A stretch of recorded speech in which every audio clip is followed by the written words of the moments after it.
আলামত ভালো নয়। চতুর্দিকে বিভিন্ন মন্দ আলামত ফুটে উঠছে। সুষ্ঠু ভোটে যেই নির্বাচিত হবে আমরা তাকে ওয়েলকাম করব। আমি জিতলে ওয়েলকাম, না জিতলে বিফল কাম আমি মানি না। এটা বন্ধ হতে হবে। ভবিষ্যৎ হোক নিরাপদ, বিনিয়োগ হোক বিশ্বস্ত, আর আমার পছন্দ সল্ট বে। ওয়েলকাম টু সল্ট বে। সম্মানিত ভাইয়েরা, আমাদের প্রমাণ আমরা কিভাবে স্বচ্ছ সৎ থাকবো।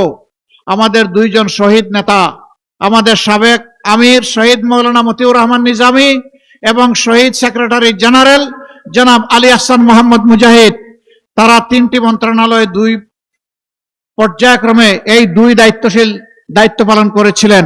যতদিন ওই সংশ্লিষ্ট মন্ত্রণালয়ে দায়িত্ব পালন করেছেন সেই সময়টা জুড়ে আমাদের কোনো প্রতিপক্ষ, শক্ত কোনো সমালোচক অথবা শত্রুও আঙ্গুল তুলে বলতে পারে নাই যে তারা অসৎ ছিলেন এবং তারা ছিলেন দুর্নীতিপরায়ণ, তারা ছিলেন স্বজনপ্রীতিপরায়ণ। এই কথা কেউ বলতে পারে নাই। দুই একজন নেতা এখন বলছেন, ঠিক আছে আমরা এত অসৎ ছিলাম, আপনারা এত সৎ ছিলেন, তো ছেড়ে গেলেন না কেন?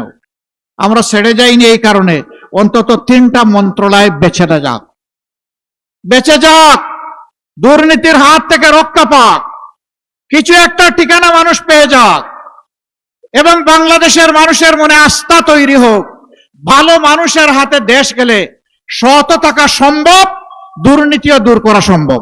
সম্মানিত এলাকাবাসী, দোয়া করেন আমরা যেন কথা রাখতে পারি। এখন কথা আসে, জনগণের ভোটে ধরে নেন আপনারা নির্বাচিত হলেন, তাহলে তো আপনারা ওয়াদা পালন করবেন। যদি আপনারা সুষ্ঠু ভোট হওয়ার পরেও নির্বাচিত না হন, আপনাদের নীতি কি হবে? সুষ্ঠু ভোটে যেই নির্বাচিত হবে আমরা তাকে ওয়েলকাম করব। আমরা যদি নির্বাচিত হই তাইলে অন্যদেরকে ওয়েলকাম করতে হবে। এটাই ডেমোক্রেসির এসেন্স, সৌন্দর্য। আমি জিতলে ওয়েলকাম, না জিতলে বিফল কাম আমি মানি না। এটা বন্ধ হতে হবে। তবে হ্যাঁ, নির্বাচনটা সুষ্ঠু হতে হবে।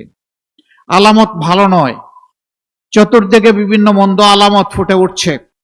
মা বোনদের গায়ে হাত দেওয়া হচ্ছে, হামলা করে মানুষ খুন করা হচ্ছে, অফিস পুড়িয়ে দেওয়া হচ্ছে, জায়গায় জায়গায় বাধা দেওয়া হচ্ছে, গায়ে পাড়া দিয়ে ঝগড়া বাঁধানোর চেষ্টা করা হচ্ছে।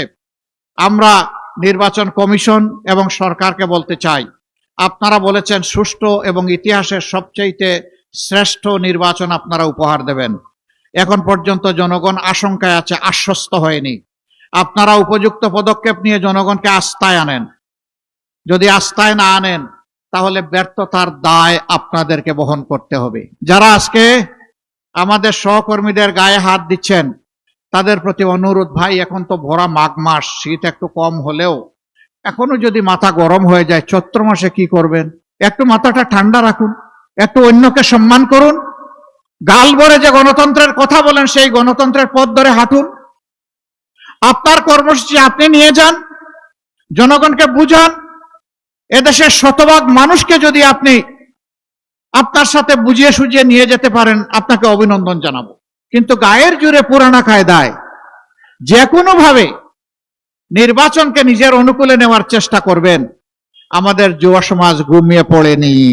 5 তারিখ যে যুব সমাজ জেগে উঠেছিল তারা অতন্দ্রে প্রহরীর মতো আছে। সেই যুব সমাজ জগদ্দল পাথরকে সরাতে পেরেছে। এই যুব সমাজ নতুন পোশাক পরে ফেসিবাদের চরিত্র নিয়ে কেউ আসলে তাদেরকেও ছাড় দেবে না।